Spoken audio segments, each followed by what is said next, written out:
Hola, bienvenidos a un nuevo video. El día de hoy tengo un invitado súper especial que va a estar respondiendo ciertas preguntas que ustedes me enviaron a través de mis redes sociales y en diferentes grupos de Facebook sobre el cómo, siendo mi pareja, vivió el proceso por el cual yo pasé. Entonces vamos a estar conociendo un poco acerca de cómo él vivió ese proceso y desde su perspectiva. Vamos a estar hablando en inglés, pero yo voy a hacer los subtítulos en español porque pues él no sabe mucho español todavía. Entonces vamos a iniciar. Yo seleccioné las que más se repetían y las como más interesantes. Entonces es como la idea de hacer algo súper dinámico y mirar también el cómo lo vivió y qué piensa. Pues muy poco hemos hablado como de este tema. Entonces voy a empezar con las preguntas. Yo las tengo aquí en mi teléfono. To my phone. Well, today I have 20 questions for you on how you lived through this situation, this process. We want to know from your perspective. What do you think? This cancer journey, like how do you face it? Keep it in. People are gonna see my weirdness. Yes, that's just you. That's bull. Yes. So. I'm funny. Yes, that you are. So a person with you will never be bored. Either I drive you crazy or I'm making you laugh. True enough. Let's start with the first question. What was the first thought that went through your head once you heard the word cancer? Specifically, or the day I heard you had it? Yes, the day at the hospital. I felt like the world shattered. You were afraid, emotions, yes. Sadness, yes, worry. Yeah, all of those. Like I said, I felt like my world shattered. Like a mirror when you throw a rock at it. No. Oh. Like this, I don't do anything. You're just laughing at it yourself. Because yes, I don't know why. Just so many things that go through my mind. But anyway, okay. Voy a darles un poco de contexto. El día que yo me di cuenta del diagnóstico como tal, yo estaba en el hospital con mi mamá. Él estaba en su trabajo, tenía turno de noche y yo no sabía cómo, de qué manera pues hacérselo saber. Yo solamente pues no quería decírselo por chat porque pues yo entendía que él estaba trabajando, entonces iba a ser un poco pues como difícil la situación de manejar. Entonces yo simplemente le dije como ven, urgente, que necesito decirte algo súper importante, y pues en el lugar que él trabaja es cerca del hospital donde yo estaba. Entonces pues esa fue como la situación, pues como dando un poco de contexto. Bueno, vamos con la siguiente pregunta, the second question. What was the hardest part for you to process internally that you might feel like you couldn't say it loud to me at that exactly moment, at that time in the hospital? I honestly don't remember. But try to remember. Try your best. You can. At that moment, all I could think about was how things are gonna be forward. Okay. But any thought that you didn't say to me, or a word that you just keep it for yourself? No, you know me, mi amor. Yes, you say everything. You don't know how to keep secrets, at least for me. That's true enough. So I think I said everything to be said. Okay.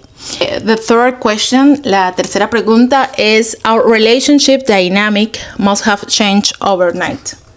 What was the most challenging part about transitioning from boyfriend to also being a caregiver, even though you always have been a caregiver? So you pretty much answered your own question. Hasn't been much of a change, has it? No, because you have been always the caregiver. So like I said, it hasn't been much of a change, to be honest. Things have stayed the same between us, actually. It was not that much of a difference. No, not at least.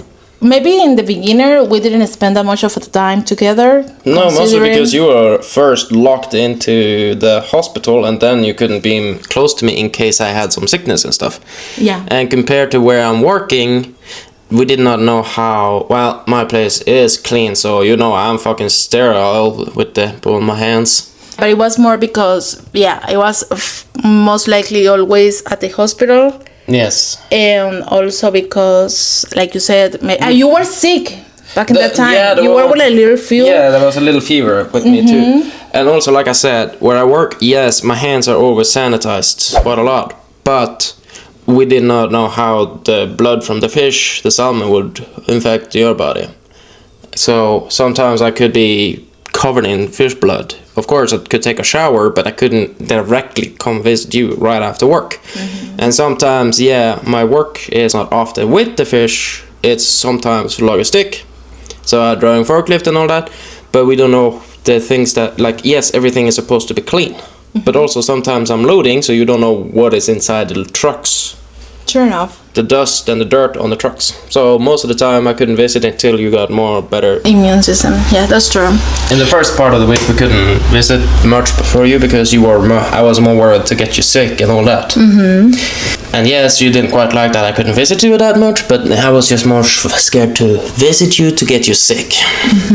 Yes. And then of course you said I had a small flu. Yes, that's true.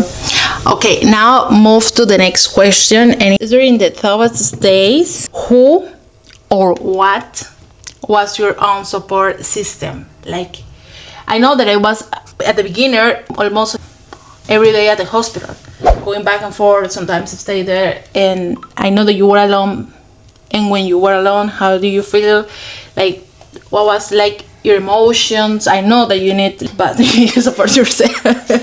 Well, Do you play games? yeah, I played games. I also kept focus on work to keep myself distracted, but I didn't have talk to people. I didn't be with people. I was just at work, focus at work. When I could play games, took a couple of overtime, I think, don't remember. And then, well, visit you when I could.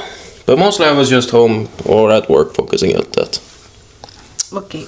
Yes, that's true. Once you heard the word cancer and the diagnosis, even though you understood everything in the papers and all that, do you afraid of me dying? Or imagine that or crossing your mind? Of course. It would cross my mind too, and I know it crossed your mind too. But as you know, when I say you're gonna be fine, you went fine. Yes, that's true. But I want to say something, like, I consider that really beautiful, and that had been stuck with me since that happened. I remember vividly one day you went to visit me and I showed you the papers from the diagnosis from the hospital because they were in Norwegian. And I know that you saw the word and the diagnosis that they said they specified that was not cure. Yes. And even though you saw that, you understood everything. Well, normal words, because there were also some technical terms. But as far as I can understand yes, terms. It was that he understood everything, but even though he knowing, you always keep faith. And you were always saying, like, everything is gonna be fine, you be cured, you're getting cured, everything will be but I just find that so cute. Yeah, I just had the beautiful feeling. and supported. Because you never were like, because, disclaimer, I told this to another person that I'm not gonna mention any names. Yeah, I know who you're talking about, but yeah. And that person, the first thing he said, oh, people like that don't live that long. You're gonna die in maybe 1 year or 2 years. Yeah, so I'm a chat fucker support. I need to put the beep. Not really. YouTube is kind of fine as long as you don't do it the first few seconds. Have you seen many YouTubers? Yeah. Yeah. I know. They want you sometimes put on YouTube. Yeah. That we watch it together. And sometimes his testing is the boundary on how. But either way, to your point. Yeah, there were 2 questions in that question, so I'm gonna move to the 6th question, and it's when you saw me in pain or struggling with the treatment, how did you deal with those feelings? You went to chemo with me 2 times. One time chemo, and the other one was the immunotherapy. You told me to focus on work, so I know. Yes, I told you that focus on work, but the times you were with me, I consider those days just suffering because I wasn't in pain at all when I was home. Well, you mean suffering while you did the treatment? I can imagine it felt quite uncomfortable having all those things going into your body. So yeah, but you stood strong, so I'm proud of you every time you did it. No. Proud because you're a strong one. Thank you. That is beautiful. Thank you so much. The other one, the next one is, what is the small what was the smallest everyday thing that you did for me during the treatment, during the time when you feel like, and like something that you didn't used to do, but now you do it because we're going through this treatment, this process. I know the answer, but you gotta answer it. I feel like I've been doing the same thing every damn time. No, you did something new that you don't used to do it. I'm drawing blanks. It's not to be disrespectful or anything, it's just... No, I know. I know. You pray for me. Alright, I did. You made me become a Christian now. Oh, that's beautiful. Yeah, and also the thing you did at the hospital was also beautiful. Yeah, the necklace? Yeah, he gave me this necklace that I have here with a cross. I'm just happy pizza is cheap. He was not of a... describe yourself. What was the thoughts and everything before this process, and what made you change during this process? Let's see, I wasn't big of a believer. I have had some moments up and down where I was a little believer and then no more a believer. But after this process, I became back to a believer again. And I think that is beautiful because... And honestly, I do think that when you said it, I do think every time I say things gonna be fine, you say that it is because someone has told me that you're gonna be fine. Didn't you say that? That feeling. Yeah, even though I wasn't about to be a believer, I had a feeling that you were gonna be fine, and I think it was that Jesus that told me that you're gonna be fine. Yeah, and something that he did really beautiful to me was the time I was at the hospital. He came to visit me with a gift. I will put a picture here, showing you that was the beautiful gift that he gave me. It was this beautiful necklace that I have on me since then, because that day was something special. It was unexpected. I wasn't like expecting that he will come with something like that, because like You're never expecting when I'm coming with gifts. Yeah, that's true. But the fact like he gave that to me in that moment, in that specific moment, because I remember correctly that was before me going to booth. Yeah. That was before I have to go to another place to start my treatment. And the fact is, after you got that necklace, your health suddenly went boost up. Yes, that's true. And I feel like this was also a little part of him being with me there, because like he mentioned, he was focusing on work and I was in another city. Speaking of work, that day I did come a little late at work, but I did call my shift leader and told him, and he was like, it's totally fine. I didn't get punished for that. My work was fully understandable. Oh, that's so I could have been with you at work, but you said focus at work. So I could have been with you, but you said focus at work, so I focus at work. And many times my boss and shift leaders asked how it was. Oh yeah, that's so nice about people here, that they are... In fact, we could go and visit them tomorrow, for example, and talk to the bosses, because they're curious about you. Because I remember the time we went, they were there. But they said they asked how you're doing, and we could go and you could talk to them, and they would... That's nice.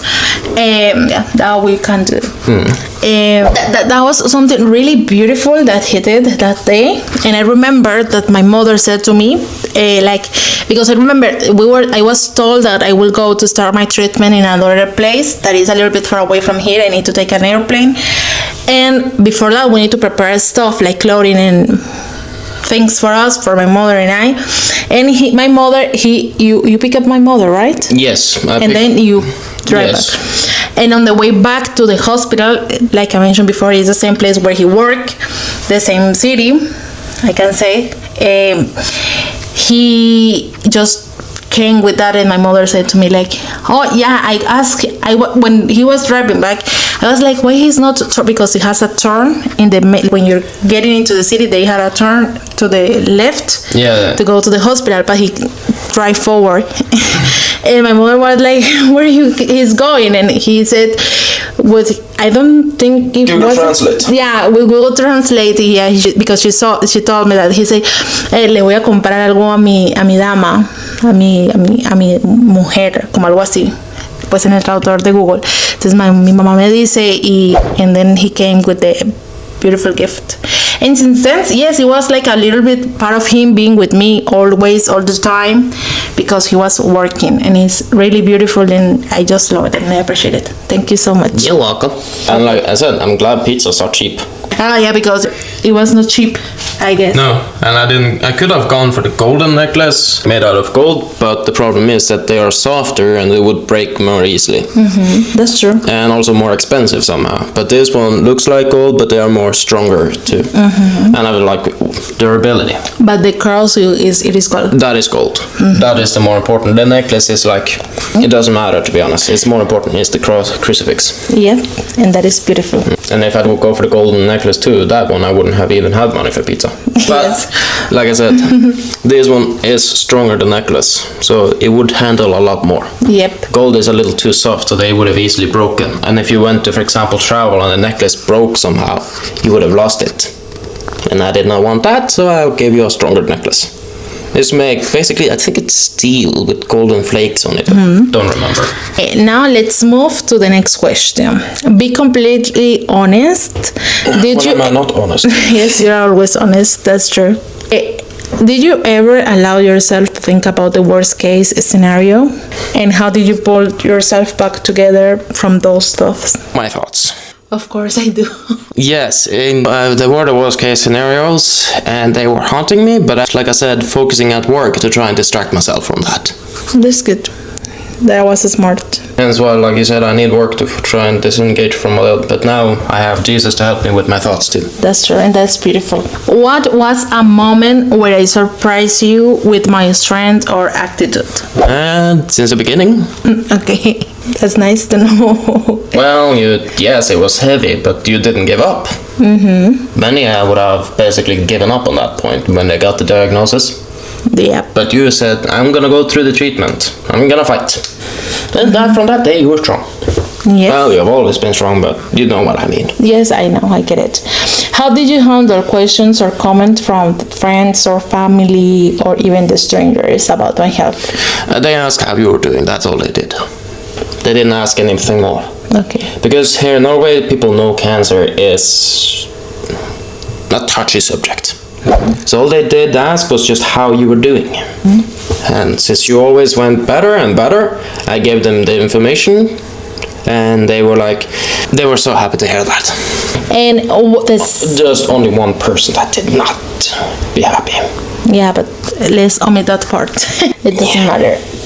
What was the single most difficult day or period for you through this entire journey, since the beginning till now? Well, the process was not, yes, cancer is cancer, but what actually kicked my ass hardest was how one of my family members reacted to this. Yeah, that was uncomfortable, and I can't imagine how did you feel that day. Yes, but we are not gonna... No, not into details, not necessary, but... But other than that, everything else was like, yes, it was a heavy time, but the one that kicked me most was how one of my family members reacted. It was actually not expected out of that.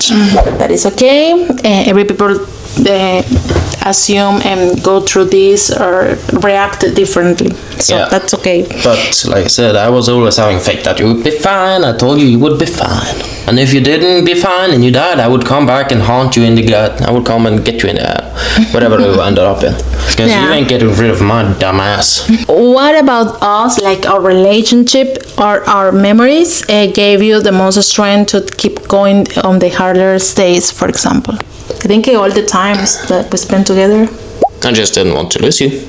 And like I said, you are my everything. I love you. I love you too. And you're the only one who is actually willing to deal with my bullshit. Yes, that's true. I haven't given up since the first time. But it's because I love you. You're a special person. That's for sure. Yes. You're a particularly exceptional boyfriend. Okay, now what was the most intense part of this process? Again, I think it's a little bit similar to the last question, but it's like how was this experience or if this experience have changed you as a person. I think the fate. Yes, I just answered it basically. Some of the questions are starting to become a little similar. But yes, the fate thing about. Yeah, the fate. Because you always, and even though before this process I lived another hardest process that was a little longer and unexpected time to be finished with it, and he was always saying to me that everything will be fine. So I think your fate and having you that as honestly, not having, even if I was not the strongest believer, I was more into the fate than you were in the beginning. Even though I wasn't the strongest believer. It's like ironically, because you did the opposite, because you was not a big believer, but you always had faith. Everything will be fine. You'll be fine. So in total, I think I was always a believer. I didn't want to admit it to myself. Yeah, I think that too. Yeah. Okay. Like I said, I'm a strange case. How do you feel about our relationship now? Has been transformed? And what do you appreciate about our relationship right now that you didn't appreciate it before? I appreciate everything, and I don't think there is much more. Yes, and it's like it has not been like a big change between us. No, things have stayed the same, to be honest. I don't see any different. It's just the same. Yeah, it's just you know that I am faithful and that I would stay with you no matter what the fuck happened. What the two last ones? This one is, what is the biggest lesson about life, love, and resilience that you are taking away from this chapter of our lives? No, you don't know what to answer? No, I didn't get quite the answer. What is the biggest lesson about life and love? What I've always been trying to tell you since day one, live your life every day to your fullest. That's true. You never know when you're gonna fucking die. That's true. So just live your life. Don't stress about the future, just live in the moment. Enjoy every day. How does this experience color how you see our future together now? What are the most hopeful for? That I know we're gonna be staying together forever. That's beautiful. That's true. Because I love you. I love you too. So those were the questions. What do you think about them? It's questions from Correo's Facebook's Instagram, close friends too. No, question is questions. Good questions. Yeah. And I'm happy that you managed to answer them and that you were so okay, let's do this. Not like, I'm not gonna do it. I'm shy. You're not. God knows I'm not. Something that you want to say before we finish? Yeah, if they got more questions, just leave it in the comment and we can read them up and pick them out and make another video if you want. Sí, y si les gustó ese video pueden dejarlos en los comentarios si tienen más preguntas. En particular, Robin is trying to learn Spanish. He knows some few words, but he cannot say those words here, at least the bad ones. But yeah, he's learning Spanish and I'm learning his language. The best awesome. Beep sound. I'm from North Norway and my language does have a lot of bad words in it, just normal speaking. Yeah, but anyway, like I said, he's trying to do his best in Spanish. Like, he's not trying, he's not practicing at all. And yet I understand most of the things you're talking about. Yeah, he picked like the vibe and he's like, I know what you're talking about. Yes, I am learning, though I'm not learning from books or anything because... Why did you stop your... Because again, you have... The Duolingo is the Spanish from Spain, not Latin American Spanish. And in Latin American Spanish, you have many different ways of saying things. One thing in Colombia means a different things, for example, in Venezuela. That's true. So, if I'm gonna learn Spanish, why would I learn Spanish from Spain, which is basically a language you don't like, because it sounds weird for you, like me listening to South Norway from Oslo. So, like I said, it's better for me to just listen and pick up clues and hint from when you talk Spanish, because then I learn from there. And you coming with like, say this, because this means that. So yeah. That's true. And there ain't no fucking Colombian language book. True enough. Well, I hope, bueno, espero que les haya gustado este video. Bueno, espero que les haya gustado este video, que haya sido entretenido para ustedes. Yo sé que de pronto es un poco incómodo el estar hablando en inglés y estar leyendo subtítulos en español, pero vamos a poner a Robin a aprender español. Si tienen algunas ideas de video que podamos hacer los dos juntos, déjenla en los comentarios y espero que les haya gustado mucho este video. You have something to say? Ciao. Ciao. Ciao in Spanish. Yeah, ciao. So, bueno, espero les haya gustado y los veo en otro próximo video.